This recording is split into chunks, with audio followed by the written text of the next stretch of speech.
king of German mercenaries. Chapter 35 Acting Phalanx Leader.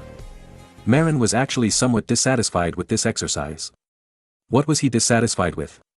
Mainly the group of archers. In fact, the lethality of archers is very high. Even without arrowheads, the arrow body alone can still hurt people within 50 meters. However, his group of cowardly archers were frightened by the emperor's reputation. During the exercise, they held back and did not dare to hurt the emperor's mercenaries. Therefore, when killing within 50 meters, no one dared to pull the bowstring to the bottom, so as to prevent these temporary workers from hurting those regular workers. Otherwise, when the opponent's 100 people rushed to 10 meters, there would definitely be number 40 people left, and at most 20 people would be considered lucky. In this regard, Marin decided to collectively punish the archers afterwards. But the emperor suddenly summoned him, so he had to go and deal with the emperor first. Congratulations, Knight Marin. Your military talent astounds me. Thank you for your compliment, Your Majesty. Marin wanted to be modest at first, but suddenly remembered that this was Europe, not China, and there was no need to be modest. So he changed his words. You are indeed talented, Knight Marin, and your 2 trenches are indeed difficult to break through. What I want to ask is, if you command a complete phalanx, and the enemy goes around the flank at the beginning and avoids your trenches and stakes, what will you do? Count Frederick asked seriously. My Lord Earl, if I am commanding a complete phalanx, if my phalanx is fighting the enemy alone, I will dig trenches in all 4 directions so that no one can rush in. If my phalanx is not fighting the enemy alone, my flanks will definitely be protected by friendly forces, so there is no need to worry about that. That's true. It's really hard for the enemy to break through such a defense. But what if the enemy has artillery? Everyone get down, get down. The emperor and the count looked at each other. Yes, how can human flesh withstand artillery shells? If my army faces the enemy alone, when the enemy fires, I will let everyone lie down to avoid the bombardment. When the enemy infantry comes up, we will stand up and continue to fight. Because when the enemy artillery fires, the enemy infantry will not charge to avoid accidentally hurting their own people. What if your phalanx is with friendly forces? Then you have to listen to the commander-in-chief's command. After all, the battlefield depends on the commander-in-chief's deployment. Marin looked at Count Frederick, knowing that this guy was afraid that he would not listen to orders, so he simply gave him an answer that he liked to hear. Sure enough, Count Frederick nodded with satisfaction after hearing this. However, Knight Marin, your phalanx seems to have only defensive function, not offensive function, asked Emperor Maximilian I. Maximilian I was very knowledgeable about military affairs. He realized that digging trenches not only blocked the enemy but also trapped himself. If the trenches were abandoned and the attack was launched, the defensive ability would be greatly reduced. Yes, Your Majesty, for now, this phalanx does not have any sharp offensive means. I am thinking about the specific method. Marin said honestly. You are very honest, the emperor smiled. How can I lie in front of His Majesty the Emperor? Marin said in a serious tone, which made the emperor secretly happy. The emperors and kings in the West are different from those in the East.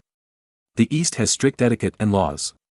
The lowest nobles like Marin are not qualified to stand up when talking to the emperor in the East, and they cannot even look the emperor in the face.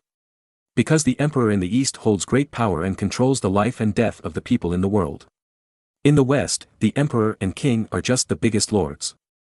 In fact, because of the imperfect tax law, once a war breaks out, the emperor and king even ask the lower nobles to raise money and pay taxes to help them get through the difficulties.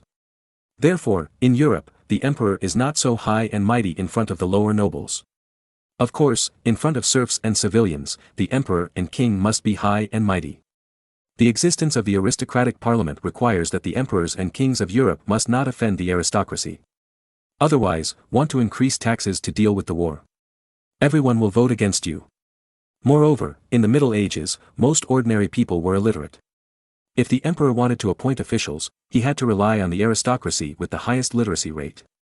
In the East, although the literacy rate was not high, the emperor could choose talents from the educated common people. Therefore, the emperors in the East could suppress the aristocracy at will and beheaded the aristocrats at the Meridian Gate if they resisted. The emperors in the West had to rely on the aristocracy, otherwise they could not run the country. The Holy Roman Emperor was actually a miserable emperor. It sounds like the title of emperor is more impressive, and it is above the king. But in fact, the Holy Roman Emperor, like the Zhou Emperor of the Eastern Zhou dynasty, has no real power at all. But what is better than the Zhou Emperor is that the Holy Roman Emperor at least owns a relatively large direct territory like Austria. And Maximilian I, through marriage, controlled the Duchy of Burgundy, which was no less than Austria. Therefore, the difference between the Holy Roman Emperor and the Zhou Emperor is that the emperor himself is also a powerful vassal who can participate in the struggle for hegemony. In reality, the authority of the Holy Roman Emperor is far less than that of the King of France. After all, France has had regular taxation since Charles VII, which makes the French king's purse much stronger than that of the Holy Roman Emperor. Moreover, after the efforts of several generations of kings, the French king has taken back many privileges of the princes and strengthened centralization. If France had not had a strong enemy like Britain in the north and a powerful country like Spain in the southwest, France might have had the conditions to erode the princes of the Holy Roman Empire. Later in the 17th century, France did erode the territory of the Holy Roman Empire, that is, Alsace and Lorraine. After the 30 Years' War, the French took advantage of the weakness of the Holy Roman Empire and took away the wealthy Alsace and Lorraine, the largest iron ore mine in Europe. It was because of this that the enmity between Germany and France for hundreds of years was caused. Of course, no matter how poor Maximilian I was, he was the only emperor in Europe at that time. In terms of prestige, the emperor was obviously higher than the King of France. France is also courting death. It has a traditional rival, Britain, in the north, but it is also messing around with the Holy Roman Empire in Spain. Before it is done, it is messing with Italy. Therefore, although France is in a good financial situation, it is difficult to achieve any grand ambitions because it is being ganged up on by others. Maximilian I found himself admiring this loyal little knight, but he was a little conflicted. Why? This has to do with some of the habits of Europeans at that time. In medieval Europe, even in the 18th century, officers in the army were generally aristocrats, and it was basically impossible for civilians to serve as officers. Of course, those commoners who came from aristocratic families were an exception. Those aristocratic children who came from aristocratic families but could not inherit the title had a very special title in Germany, Junker. Strictly speaking, Marin was a Junker. According to convention, the highest commander of the imperial army is usually a duke or earl, while the commanders of the corps and phalanx below are usually barons. The empire does not have the rank of viscount, only the Netherlands and Lombardy have the title of viceroy, which can be regarded as viscount. Maximilian I believed that Marin was capable of commanding a phalanx. However, Marin's status was too low. He was just a young man who had just been promoted to a formal knight. Knights in the imperial army usually serve as company leaders, usually around 250 people, and squad leaders, usually around 25 people. Moreover, Marin is not an old knight, but a new knight. Moreover, Marin's team did perform well in the exercise, but the emperor could not guarantee that Marin's mercenary group would be so sharp in a real war. After all, in a real war, one must face the test of death. Those who performed well in training and exercises might perform poorly in the real war. Maximilian I was not against promoting Marin to baron, but he also had to consider the feelings of other nobles. Appointing a knight as the leader of the square was indeed a break from tradition.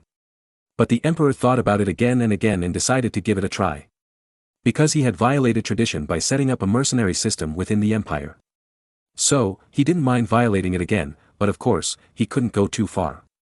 Finally, the emperor appointed Marin as the acting phalanx leader, responsible for an infantry phalanx of more than 1,000 men. As for the source of soldiers, they were directly selected from the recruitment site. The reason why the word acting is added in front is to avoid stimulating the old nobles.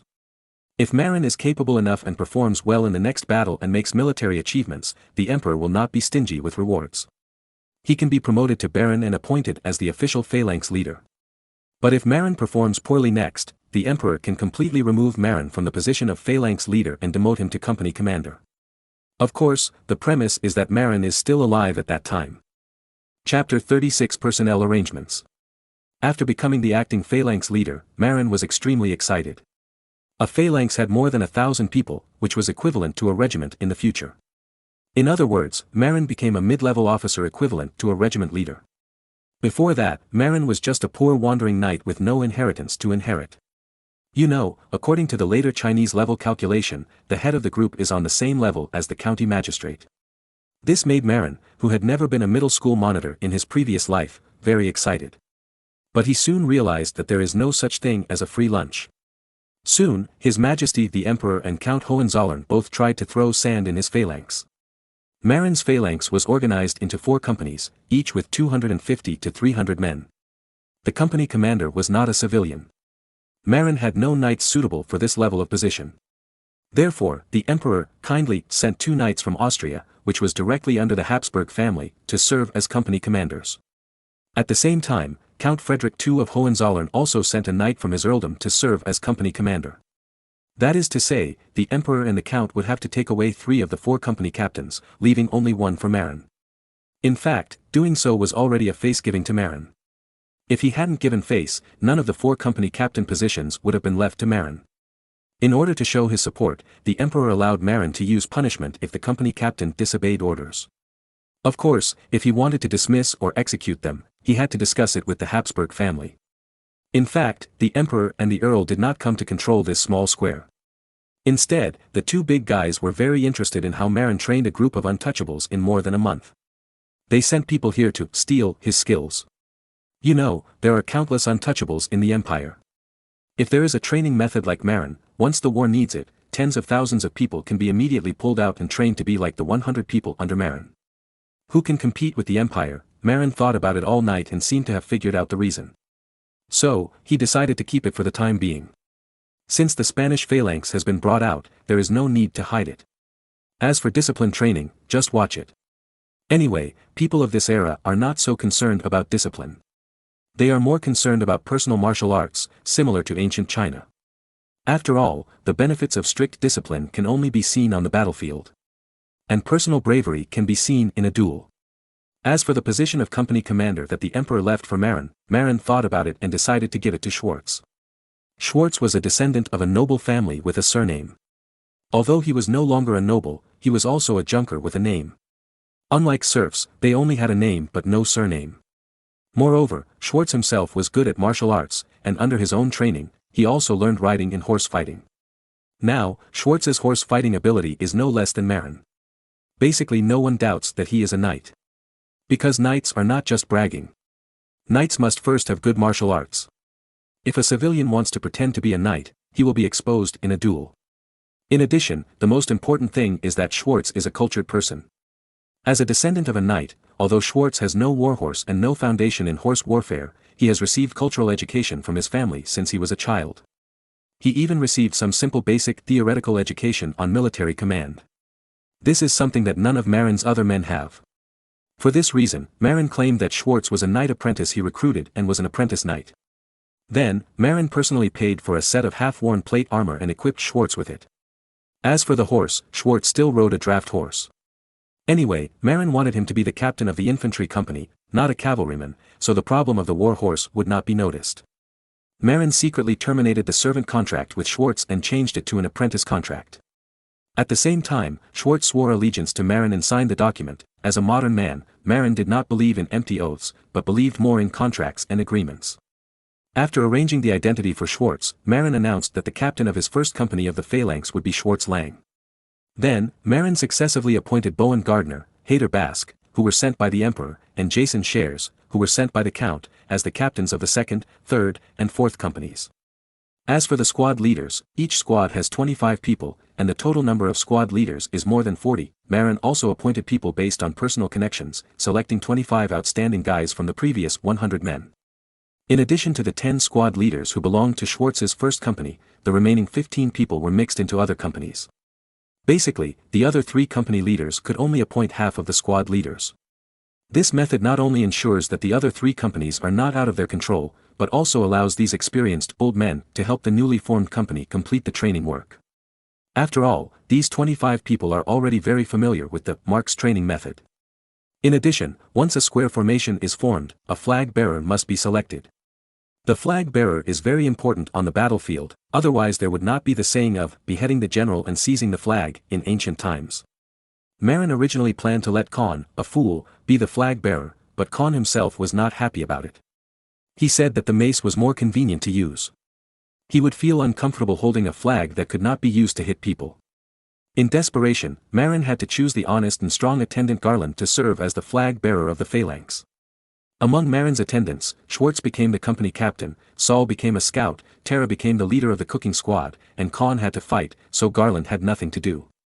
Moreover, although Garland's conditions were not outstanding, he was honest and reliable. Moreover, this guy was courageous. Moreover, during the previous training, Garland had played the role of flag bearer many times. So, it was just right to let him be the flag bearer.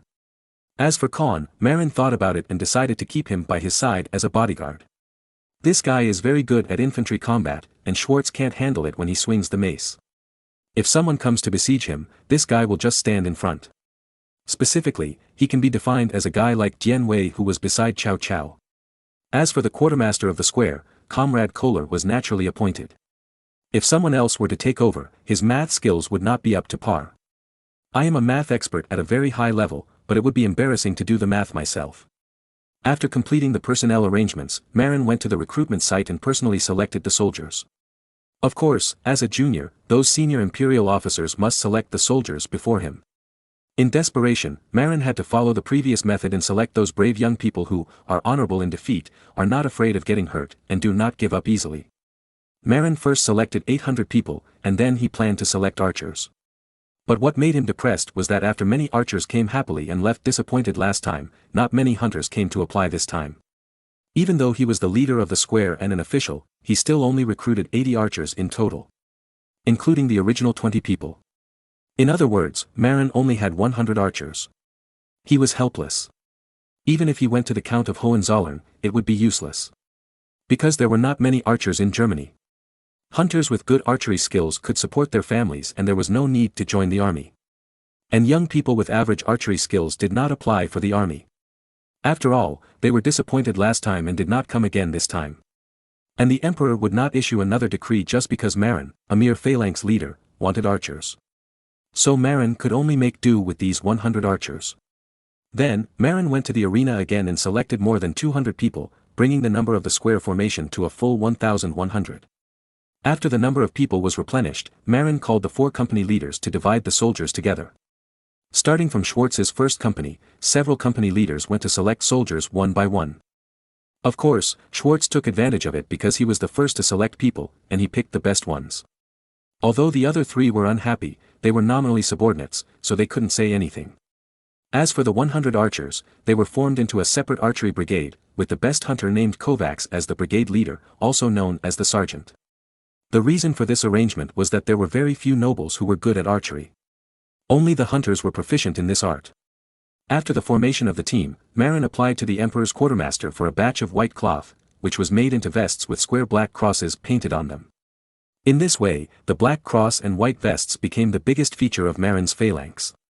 Later, Marin's phalanx was also called the Black Cross Phalanx. After all the second batch of mercenaries were recruited, all the squares lined up and held a grand oath of allegiance ceremony in the South Gate Square of Vienna. Everyone used the oath that Marin had made up to flatter the emperor before, and completed the oath of allegiance ceremony in front of the emperor. After the ceremony, Marin was stationed in the mountains south of Vienna according to the arrangement and trained. Once the emperor and other countries have discussed it, they will march into Italy. Chapter 37, The Establishment of the Holy Alliance. After arriving in the mountains south of Vienna, Marin immediately sent people to cut wood and set up tents. Then, Marin repeated his old tricks and began to promote straw sandals throughout the square formation. When they heard that withered grass could be used to weave shoes, all the newcomers who had just joined the Black Cross Square were very curious. When the comfortable and light straw sandals were put on, many people thought it was good, except for the 3 knights. After all, they were knights from powerful families, and they had leather shoes to wear, so they naturally would not wear straw sandals like the common people. After the straw sandals were woven, it was time for formation training. Marin did not hide anything and directly divided the entire phalanx into 4 groups. Archers were grouped separately, according to the weaving of 4 companies for formation training. The first requirement of formation training was to let the soldiers distinguish between left and right. Then, the new recruits were surprised to find that the old soldiers asked them to take off the straw sandals on their right feet. Shoes, the team leaders shouted one after another, and then the recruits stretched out their left feet one after another. Feet. The recruits hurriedly retracted their left feet and stretched out their bare right feet. After repeating this process for only 3 days, everyone had a deep understanding of left and right. Of course, Marin asked the team leaders to gradually use left and right to replace shoes and feet. In the beginning, they still needed to use them interchangeably. The sand that the emperor and the earl mixed in was not mixed in vain. When the new soldiers were completely able to distinguish between left and right, a report on the rapid training method of distinguishing between left and right was sent to the desks of the emperor and the earl respectively. This Marin is quite smart. He came up with such a brilliant idea, and it seems to work quite well. Maximilian I was quite interested. So he printed this method into a booklet and distributed it to the officers from the Habsburg family's territory. Count Hohenzollern was also impressed. I didn't expect that such a small change would allow those stupid people like pigs to distinguish left from right so quickly. An ordinary officer may not be able to do it even after spending a month or so. In the Middle Ages, where the cultural level was generally low, it was not easy to make ordinary people distinguish left from right so easily. In fact, the problem of distinguishing left from right may seem like a small problem, but the outbreak of war is full of suddenness. If a group of new soldiers are recruited, it will take a month or so just to distinguish left from right, which will greatly delay the opportunity to fight. You know, during the Napoleonic Wars, the average French mobilization period was only about 2 weeks before they were sent to the battlefield. If it took a month to distinguish between the left and the right, the opportunity would have been lost. Since the team was mixed with sand, Marin did not intend to expose all his knowledge. Therefore, he gave up the daily motivational speeches and deceptions when he first trained the 100 people, and instead used sticks to drive them. Anyway, he was now a genuine imperial officer, so beating up the new recruits was nothing. Unlike before, he had only temporarily assembled 100 people, and those people could leave at any time if they were dissatisfied, so he could only coax them. But these imperial new recruits, even if they were beaten, generally would not leave.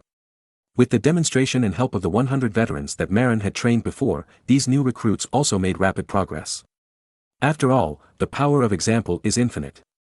Marin himself had never trained soldiers before, and the days when he trained those 100 veterans were really difficult, and everything was done by trial and error.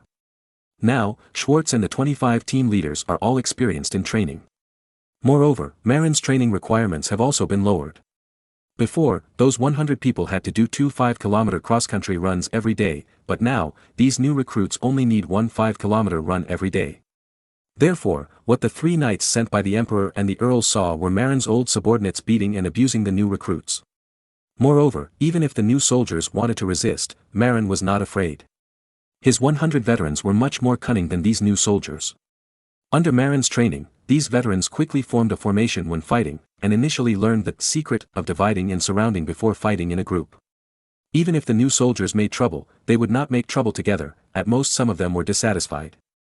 And these people could not make any waves at all. In this way, Marin spent the whole month of March watching his old subordinates beating up the new recruits. But Terra and the cooking squad he led brought many surprises to the soldiers. Even the big pot dishes that Marin couldn't stand were very delicious to the new soldiers, including the 3 knights. Terra and his friends were very exaggerated when cooking, and they used the engineer's shovel to cook, which made Marin's teeth ache. But fortunately, under Marin's strict requirements, Terra washed the engineer's shovel before cooking. Moreover, the engineer's shovel that had been used to shovel horse manure was absolutely not allowed to be used for cooking. In order to convince everyone, Marin also ate the big pot with everyone. In addition, Marin trained with everyone in the morning. He would only be lazy during the 5 kilometers cross-country race in the afternoon. During the day, these new recruits were tortured to death. And at night, they were not relaxed either. Once the birch whistle sounded, they had to gather and line up at the door of the barracks as quickly and quietly as possible. So, everyone complained. However, the veterans who had long been used to being abused by Marin were used to it. Even when they took off their clothes, they only took off their coats, and some did not take them off at all. Once they heard the whistle, they put on their shoes, coats and vests, and carried their spears to the assembly. What surprised Marin was that night blindness seemed to be relatively rare in Europe. But when he thought about the European diet, Marin was relieved. Europeans eat more meat, and often drink milk and eat cheese. All of these are rich in vitamin A. Therefore, Europeans suffer from night blindness less. Therefore, the emergency assembly in the middle of the night was not a big problem. The information about Marin's training was constantly sent to the desks of the Emperor and the Count. The 2 bosses' evaluation of Marin was that he was a cruel officer who liked to abuse his soldiers. However, he was very smart and could invent a way to quickly distinguish the left and right directions. In addition, the straw sandals, invented by Marin, aroused great interest of the Emperor. Because the Emperor found that straw sandals were very cost-effective. For a poor emperor like him, saving money was definitely very attractive to him. Count Hohenzollern was a pure officer and was not so sensitive to the role of straw sandals. While Marin was abusing the new recruits, Italy was also in an uproar. The French pushed forward on the Apennine Peninsula and directly occupied Naples, one of the 5 major powers in Italy, the Papal States, the Republic of Venice, Florence, the Duchy of Milan and the Kingdom of Naples, without encountering much resistance. The French's crushing attitude frightened the Italian states. The powerful Italian rulers, led by Venice, the Papal States and the Duchy of Milan, Florence was also turned into a vassal state by France. You know, Florence and Naples are both among the 5 major powers in Italy. Unexpectedly, these 2 Italian powers were destroyed by the French. Moreover, to the Pope's shame, French troops marched into Rome and forced the Pope to crown Charles VIII as King of Naples. It was obvious that this was a forced coercion, not a voluntary act of the Pope. In the whole of Italy, only Venice and Milan were not invaded by the French army. In fact, this was because the French had a clear goal and went directly south without paying attention to the Duchy of Milan and the Republic of Venice. In order to prevent the French from destroying them next, Venice, the Papal States and the Duchy of Milan formed a self-protection alliance, the Holy Alliance, on March 31, 1495. At the same time as forming the alliance, the 3 countries also sent envoys to invite the traditional enemies of the French, the Holy Roman Empire and Spain, to join the alliance. In fact, both the Holy Roman Empire and Spain were very dissatisfied and worried about the French annexation of the Kingdom of Naples and control of Florence. France is already very powerful. If it gets more financial support from Italy, the richest country in Europe, Italy's agriculture and commerce are ranked first in Europe at this time, then the Holy Roman Empire and Spain will face the dilemma of being beaten by France. To this end, both the Holy Roman Empire and Spain responded positively. However, the poor emperor of the Holy Roman Empire, Maximilian I, was a little reluctant because of his lack of money. But when he saw that the French successfully controlled Naples without any casualties, Maximilian I put aside his reserve and soon joined the Holy Alliance with Spain to oppose the French invasion of Italy. By April, the Holy Roman Empire had gathered 1,000 heavy cavalry and 10,000 infantry, including Marin's Black Cross phalanx, and began to cross the Albise Mountains and head to Venice, Italy to join the Venetians. Venice, the Duchy of Milan and the Papal States also began to recruit local Italian mercenaries, as well as some Swiss mercenaries. Ferdinand II, the ruler of Spain, King of Aragon and husband of Queen Isabella of Castile, also began to recruit troops at home. Spain was the least prepared among the countries because it was the farthest from Italy. Moreover, Spain was divided into 2 countries, Aragon and Castile. The Kingdom of Aragon, which was close to Italy, was very active in intervening in the Italian War. Because King Ferdinand II of Aragon was more farsighted and knew that he could not sit idly by and watch the French become stronger. However, the nobles of the Kingdom of Castile were more opposed to breaking off relations with France. They were worried that if the intervention failed, the war might spread to the border between Spain and France. But Ferdinand II insisted that with so many countries together, the French would definitely fail and would no longer have the ability to fight back. Moreover, not only the 5 countries participating in the meeting, but also other Italian states, seeing the strength of the Holy Alliance, also changed their minds and joined it, expressing their willingness to send troops to participate in the war. It seems that the situation is very good. But Marin, who is well versed in history, doesn't think highly of this patchwork coalition army.